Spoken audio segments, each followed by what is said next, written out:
Support for Veterans Corner Radio is made possible by M&M Printing and the Observer News of Ruskin, Florida.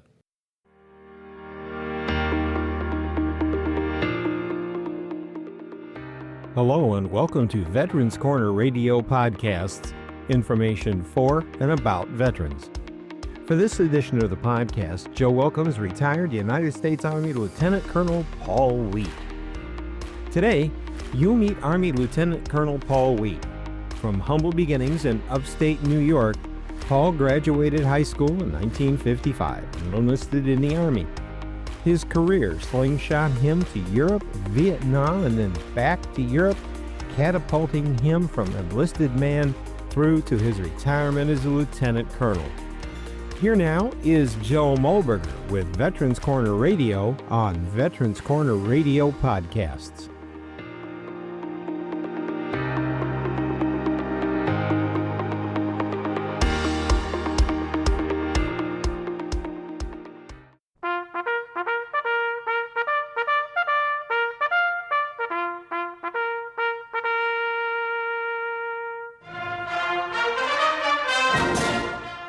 Welcome to Veterans Corner Radio, a show dedicated to providing information to all those who have served our country's military and to their families. Now, here is your host, combat veteran and educator, retired United States Air Force Lieutenant Colonel Joe Mulberger. Ladies and gentlemen, welcome to today's show. I'm Joe Mulberger, our host for Veterans Corner Radio. Today we have retired Lieutenant Colonel from the United States Army, Paul Wheat. Paul, welcome to the show. Well, thank you for inviting me. I'm happy to be here. Paul, tell us a little bit about yourself. Where are you originally from, and when were you born? Well, when was I born? Back in February 1938, so you know my age right away. All right. Born in a farmhouse outside of a small community in in the southern tier of New York State. Let's put it that way. Probably a town no one's heard of by this time. I think they had a population of 300, and they still have. What's the name of the town? Somebody may have driven through it. Well, Sydney Center is the name of the town. It's located between Oneonta and Binghamton. Wow. Now, if you're a New Yorker, you're from that part of New York, it sounds like you probably get back there regardless of where you live, right? Oh, yes. I go back at least for 2 weeks in the summertime, so I hit a couple good days. Very nice. Very nice. Couple of non-soggy days, right? Plus, when you're from a community that's so close or small, I've known people that were from small towns, and when they would show up on leave, it would be in the local newspaper. I don't know if you had that experience.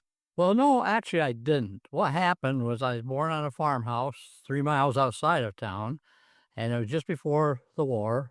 And what happened to intercede there was that my mother and father both worked on Long Island, at a hospital in Long Island during the war, and I lived with my grandparents there on the farm. And so I really didn't interact in town at all, except for, of course, typical church activities that go on in a small town like that.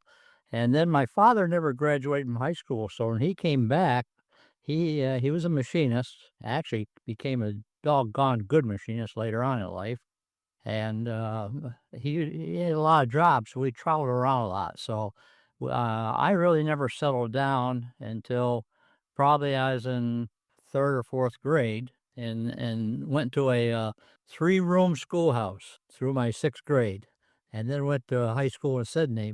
And then we moved up to a small town outside of Utica, New York, much larger town, and many more opportunities to socialize and everything. What town was that? Well, I was a sophomore. It must have been about 1952. And that's when I made a decision in life. In fact, talking about major decision, one remembers.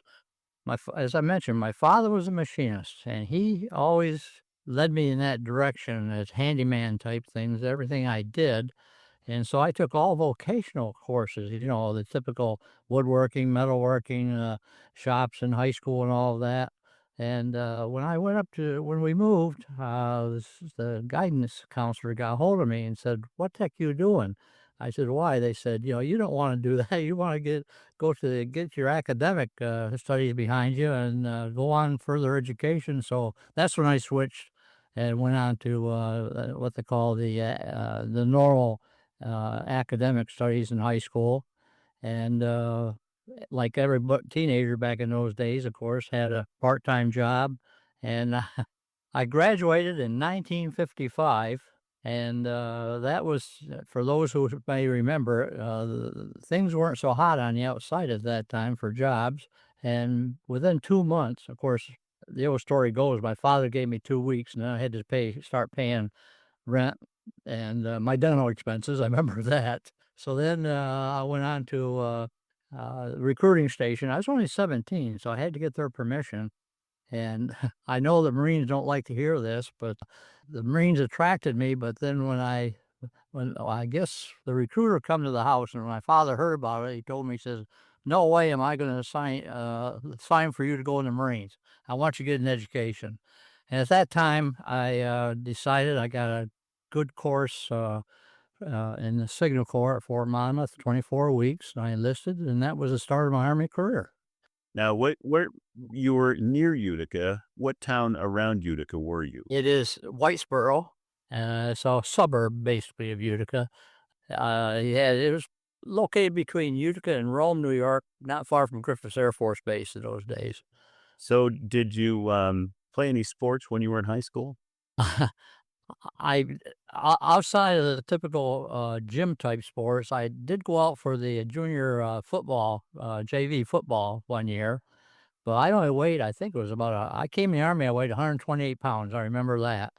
And I remember one of the kickoffs, I got the ball, and to this day, I remember getting hit. And basically, it ended my career right there as far as football goes. To be honest about it, I got a good part-time job when I was junior in high school. Took up all my free time. Didn't hurt my studies any, but I didn't have time for too many extracurricular activities, except for the normal social activities that classmates get into together, some dances and some of the skip school days and things like that. My high school career was not glorious by any means, although I didn't fail anything. But it taught me the value of work. Let's put it that way. So in 1955, you end up going into the Army. You get into what, intelligence, which is what the Signal Corps is, right? No, I went into what that time they called it field radio repair at Fort Monmouth, New Jersey, and it was a technical school. And I had a choice. I took, if you back in those days, I think they still do give entrance exams and everything. I know. I scored pretty high on in the higher upper. In fact, I had first 10% on the entrance test and everything. So I had a choice: air conditioning and heating and mechanics and field radio repair. And after some serious thought, I went to the Signal Corps route, and I do not regret it to this day.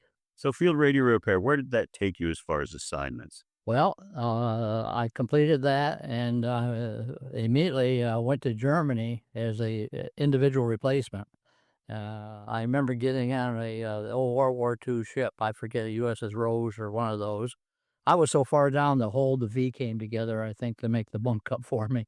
But I remember it took 9 weeks to get to Bremerhaven, and I went to a post outside of Stuttgart, Germany, called in Berblingen. It was Rommel's old tank corps headquarters. And I spent a couple of years there and came back. Back in those days, they had what they called the gyroscope for movement and everything. And the company that I joined when I got over there eventually came back as in a gyroscope movement to Fort Benning, Georgia. And so I accompanied him back there. So I spent about 2 years, I think it was, in Birmingham, and then come back to Fort Benning. And of course, I had a 3-year enlistment, and I was like every other recruit at that time, was thinking about getting out. However, in the meantime, I managed to pick up a wife, and she was pregnant, and jobs were very, very scarce in 1958. And the team of recruiters came around. They were recruiting for people for the air defense artillery at the time. and that was located. I ended up going to the old internal guidance internal guidance school. I believe that was the name of it, out at Fort Bliss, Texas, for almost a year. And I went to the old Nike Ajax, and then from there the Nike Herc, and spent time there. And I was on the staff there for about a year. And what happened was the recruiters come in from Redstone Arsenal, and they were recruiting for the Hawk missile for technicians. And by golly, if I didn't qualify and they picked me up, I re-enlisted and I went to Redstone Arsenal for another, I think it was a 6-month course on internal guidance, and got into a detachment, a repair, maintenance, a third echelon repair for the Hawk missile. And we gyroscope to Germany, and that was during the Cuban Missile Crisis. No, I believe it was Cuban. Yeah, it was a Cuban Missile Crisis, because when I went over, I went over on a troop ship, but I had a cabin that time, so I was in 9 days and getting to Bremerhaven again, and was assigned to. It was a little post on a hill outside of Wiesbaden, Germany, and I spent about 3.5 years there. Of course, in the meantime, through all this, from my first enlistment on, Joe, I learned very quickly there was 2 things that mattered. I think it matters in all life situations, but in particular the military. And that was, one is do a damn good job, no matter what you're assigned to do. Bite your tongue and do it. But the other was education. So I managed to pick up a lot of correspondence courses, and qualified for different certificates on the way and everything. And I always wanted to be a warrant officer. I think people who were in the Army, or in fact, back in those days, a warrant officer was close to God. Let's put it that way. There were only four ranks.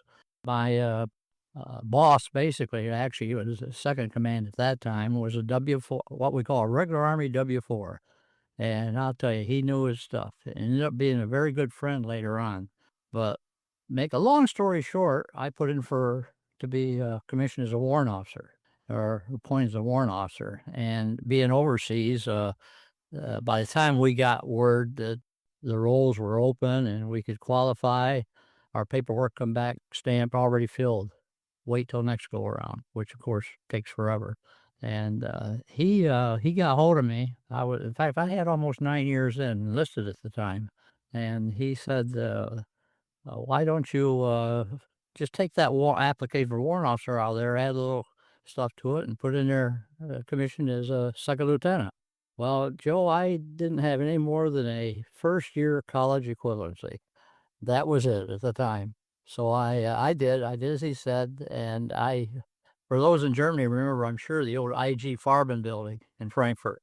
I went for an interview there, and I thought I blew it because of some of my answers, because I hate to say it, but we had a captain from West Point on there, and he thought I should have answered the infantry way, and I was answering the logistics way on things, which I think would have all encountered. But lo and behold, I got a direct commission as a second lieutenant there, overseas in Germany.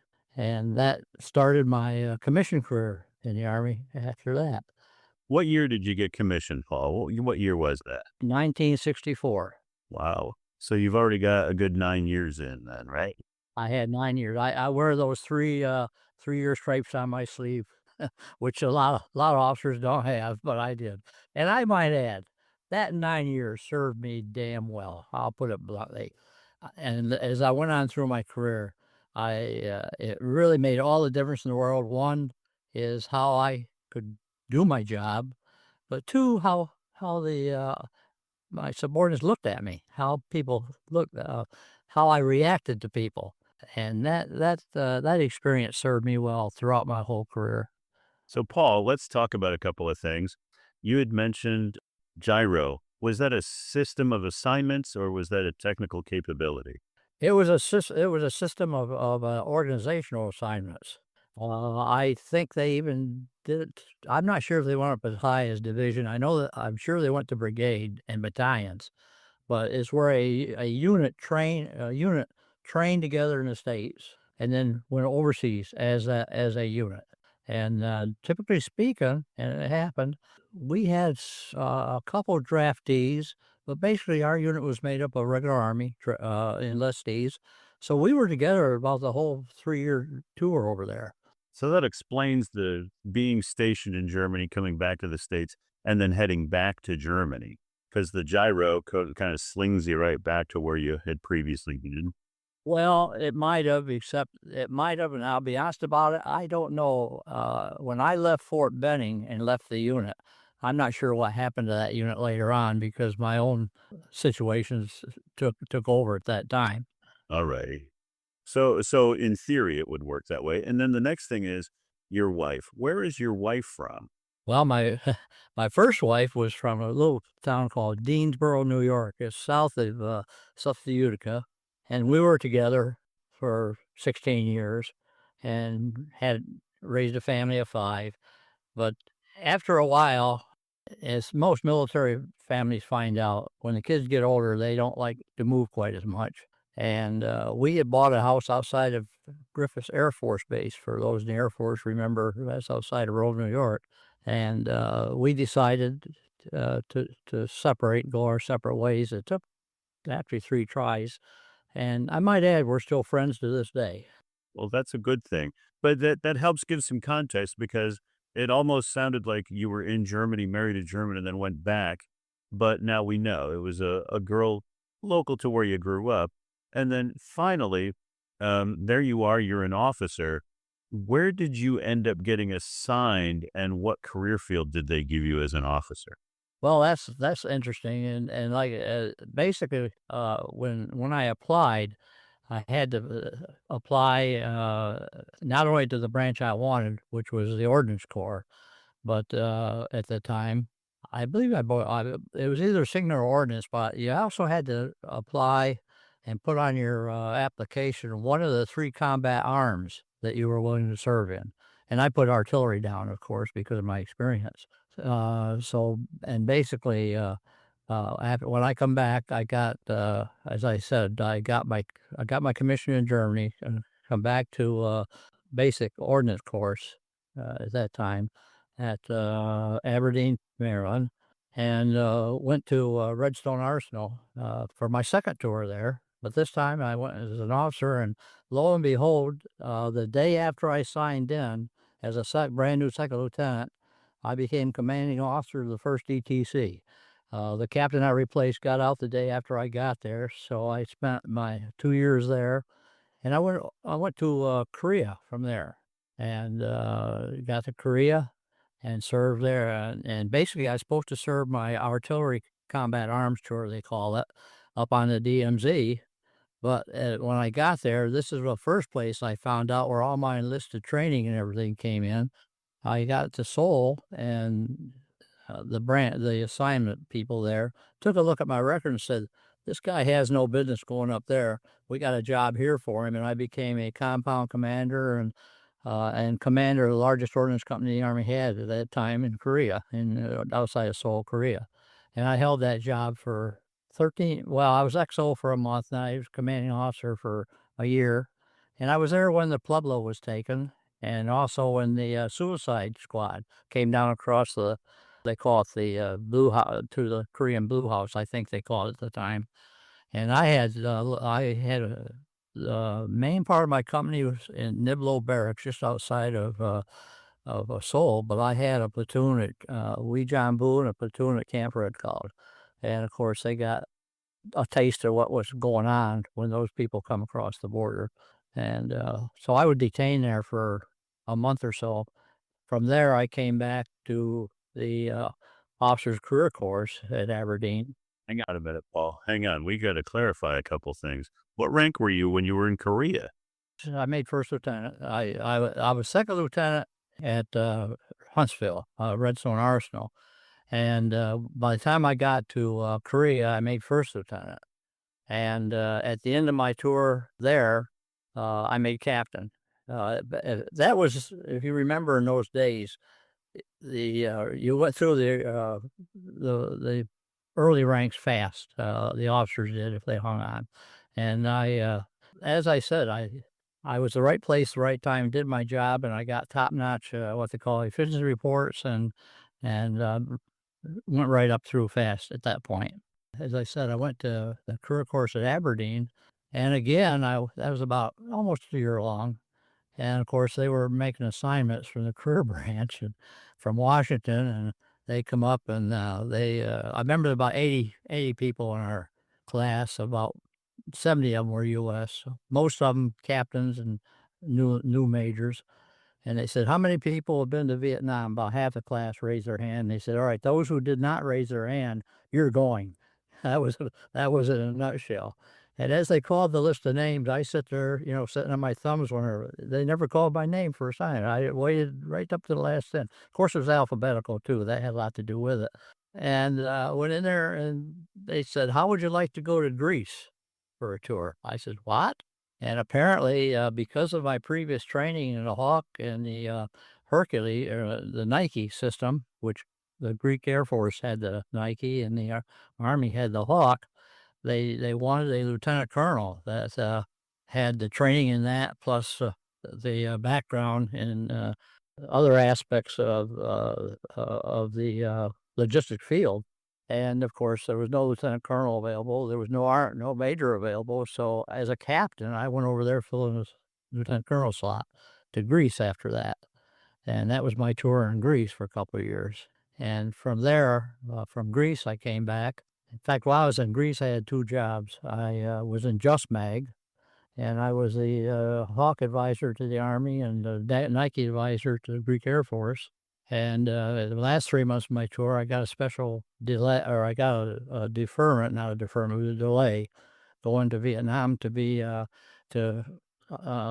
see, I got to say this right, to clear up some difficulties that the Greek Air Force had handling the front end of the Nike missile, transportation-wise and everything. It left us air base, so I did that for 3 months. And from there, I went to Vietnam. Where were you at in Vietnam and what time frame? Well, that's another one interesting.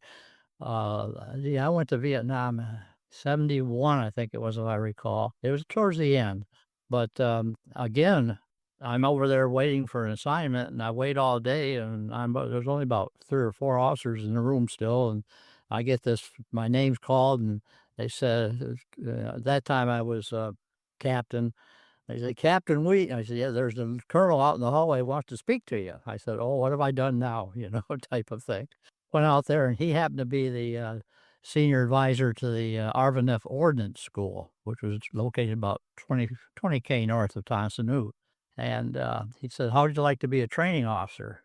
So I actually, instead of going out in the boondocks like most of my buddies did and everything, I ended up on the training side of the house in Vietnam, working at with MAC-T at the Vietnamese Ordnance School.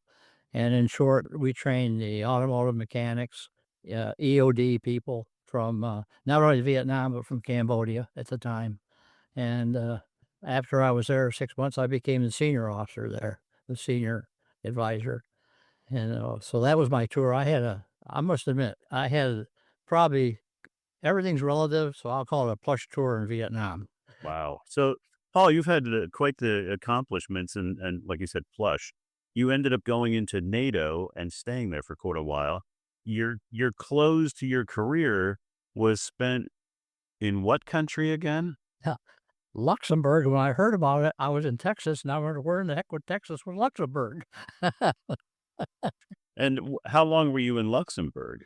Well, I came back from Vietnam, as I said. I came back from Vietnam, and of course, I was assigned to the Army Procurement Agency in ABSA on the Army ammunition plants on general staff. And I got assigned to eventually to Fort Hood, Texas, West Fort Hood, Texas. And that's where Takata, it was a training agency, was there. And I ended up as the branch chief for the maintenance and supply division there. And I did a lot of traveling, and that's another story. But in the process, I get a call from the Secretary of Defense office, and I was in the Officers Club out in Arizona, and they wanted to talk to a Major Wheat. Well, I was a major at that time, promotable to lieutenant colonel. And I went in the office and took it, and they said, how would you like to go to a training agency in Luxembourg? And that's why I say my first comment was, where the hell in Texas is that? Come to find out, I got assigned to, actually, it was a military mission in Brussels, with duty station in Luxembourg. And my reporting, after 3 months, I ended up as senior officer in Luxembourg on the technical staff of the U.S. Embassy there, working operationally, working through the U.S. mission, but my reporting chain was through the Secretary of Defense office.